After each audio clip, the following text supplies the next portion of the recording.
కానీ షర్మిల ఆంధ్రప్రదేశ్ రాష్ట్రానికి వస్తున్నారు అనే విషయాన్ని తెలుగుదేశం పార్టీ సెలబ్రేషన్ చేసుకుంటుంది. నిజానికి షర్మిల ఆంధ్రప్రదేశ్ రాష్ట్రానికి వచ్చి ఎస్సీ ఎస్టీ బీసీ మైనారిటీలు ఎవరైతే తెలుగుదేశం పార్టీకి ఓటు వేయడానికి ఇష్టపడిన వాళ్ళు ఉన్నారో, Congress party core vote bank ఉందో దాన్ని షర్మిల వైఎస్ఆర్ కాంగ్రెస్ పార్టీ నుంచి వెనక్కి తీసుకుంటారు, అది వైసీపీకి డిసడ్వాంటేజ్ అవుతుంది అనేది తెలుగుదేశం పార్టీ అంచనా లెక్క.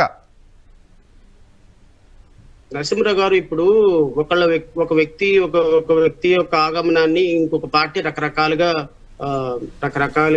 తీసుకోవచ్చు వాళ్ళకి అడ్వాంటేజ్ అయినట్టుగా. ఇప్పుడు ఫర్ ఎగ్జాంపుల్ నేను ఒక మాట అడుగుతాను, ఒక ప్రిడిక్షన్. ఆంధ్రప్రదేశ్ రాష్ట్రంలో వైఎస్ఆర్ కాంగ్రెస్ పార్టీకి కొంతమంది ఎస్సీలు దూరం అయ్యారు. ఈ ఎస్సీలు దూరం అయ్యారు, ఎస్టీలు దూరం అయ్యారు, ముస్లింస్ దూరం అయ్యారు అనుకుందాం. యాంటీ ఇన్కమెన్సీ ఉంటుందిగా ఏ ప్రభుత్వం మీదైనా, 10-20% ఉంటుంది. ఈ 10-20% ఉన్న వాళ్ళు YSR Congress party positive voting అయితే ఏదైతే ఉందో, పాజిటివ్ గా వైఎస్ఆర్ కాంగ్రెస్ పార్టీకి వెయ్యాలి అని డిసైడ్ అయిన ఓటరు ఎవ్వరికి ఓటేయడు. మీరు ఎన్నైనా చెప్పండి, వైఎస్ఆర్ కాంగ్రెస్ పార్టీకి వేస్తాడు. This is called positive voting.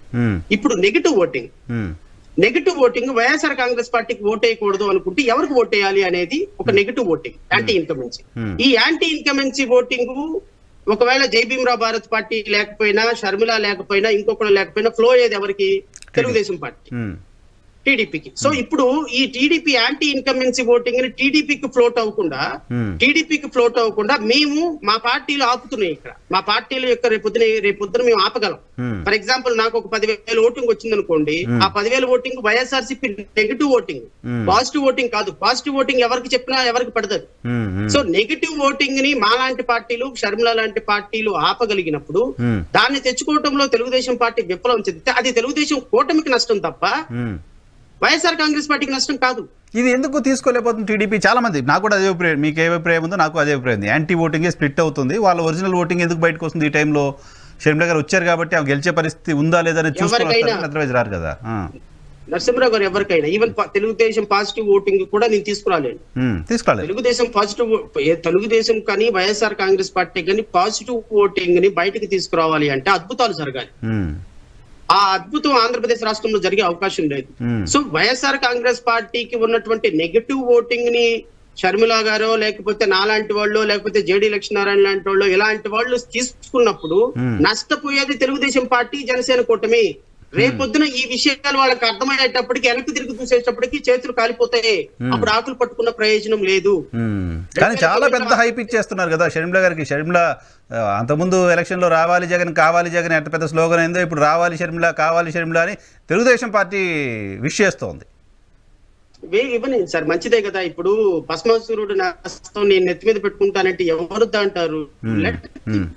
Do it. ఎందుకంటే ఇప్పుడు మీడియా అనుకునేది తెలుగుదేశం పార్టీ ఇచ్చినటువంటి ఐడియాలజీ ప్రకారం వాళ్ళు ఆమె హైప్ ఇచ్చినప్పుడు, నేను అనుకోవటం ఏంటంటే వాళ్ళు ఎంత హైప్ ఇచ్చినా YSR Congress party negative voting ఆమెకు వెళ్తుందని నేనైతే అనుకోవటంలా. ఎందుకంటే ఈవెన్ కాంగ్రెస్ పార్టీ, ఒరిజినల్ గా కాంగ్రెస్ పార్టీ కూడా పోయినసారి అభ్యర్థులే లేరు, ఈసారి అభ్యర్థులు దొరకవచ్చు. నాకు తెలిసి 1-2% ఎవరైనా ఆమెతో పాటు వెళ్ళిన వాళ్ళు. ఇప్పుడు నేను ఒక లాజిక్ చెప్తాను నరసింహరావు గారు. ఇప్పుడు మంగళగిరిలో ఆర్కే వైఎస్ఆర్ కాంగ్రెస్ పార్టీలో చేరారు. ఒకవేళ వైఎస్ఆర్ కాంగ్రెస్ పార్టీలో చేరి షర్మిల గారి దగ్గర ఆర్కే వైఎస్ఆర్ కాంగ్రెస్ పార్టీకి గొడవపడి షర్మిల గారి దగ్గరికి వెళ్ళారు. షర్మిల గారి దగ్గరికి వెళ్ళకపోతే ఆయన ఎక్కడికి వెళ్తాడు? టీడీపీకి వెళ్తారు. ఇప్పుడు తెలుగుదేశం పార్టీకి ఒకవేళ ఆర్కే ఉన్న ఓటింగ్, ఆయన 2 సార్లు ఎమ్మెల్యేగా చేశారు కాబట్టి ఎంతో కొంత ఓటింగ్ ఉంటుంది ఆయనకి. ఈ ఓటింగ్ ఆయన వైఎస్ఆర్ కి అగ్నిస్ట్ గా ఉన్నటువంటి even negative voting, positive voting అనుకున్నాం. ఆర్కైతే వెళ్ళే ఓటింగ్ ఇప్పుడు షర్మిలకి వెళ్ళింది అనుకోండి, నష్టం ఎవరికి? టీడీపీకి. అది వాళ్ళు గమనించకపోతే మనం ఏం చేస్తాం దానికి? వాళ్ళు ఏమనుకుంటున్నారంటే వైఎస్ఆర్ కాంగ్రెస్ పార్టీ మొత్తం ఖాళీ అయిపోతుంది, అసలు షర్మిలకి డిపాజిట్లు వచ్చే అవకాశం లేదు ఆంధ్రప్రదేశ్ రాష్ట్రంలో. ఇంకా అంత ఆ పార్టీ గురించో లేకపోతే ఆవిడ గురించో అంతకంటే పెద్ద చర్చ అవసరమని నేనైతే భావించాను. రైట్.